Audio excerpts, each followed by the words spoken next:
Hello friends, আবার একটা নতুন ব্লগ নিয়ে চলে এসেছি তোমাদের কাছে। আর তোমরা পোস্টার দেখে বুঝতেই পেরে গেছো কোথায় এসেছি। হ্যাঁ, আমরা দুজনে পুষ্পা 2 দেখতে গিয়েছিলাম। আমার অনেকদিন পর ছুটি পেয়েছে, তাই আমরা ঠিক করলাম চল একটু সিনেমা দেখে আসি। আর আমরা গিয়েছিলাম অশোকার সিনেমা হল, যেটা বেহালাতে রয়েছে। আর আমরা ব্যালকনির দিকটা নিয়েছিলাম, যেটা অ্যাম্বিয়েন্সটা দারুণ ছিল। ওখানে প্রচুর প্রচুর আমরা ছবি তুলেছি। আর সিনেমাটা সেই ছিল ভাই, সেই। যারা দেখোনি তারা রাতের টিকিটটা বুকিং করো আর জলদি জলদি চলে যাও সিনেমা হলে গিয়ে দেখে এসো সিনেমাটা।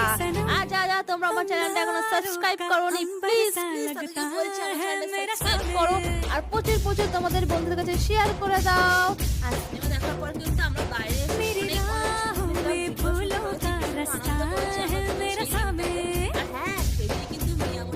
ছিল। আমরা কিন্তু এখন 32 করে অনেকগুলো আইটেম আমরা কিনে নিয়েছিলাম, ঘরে চলে এসেছে। আর যদি আমাদের ভিডিওগুলো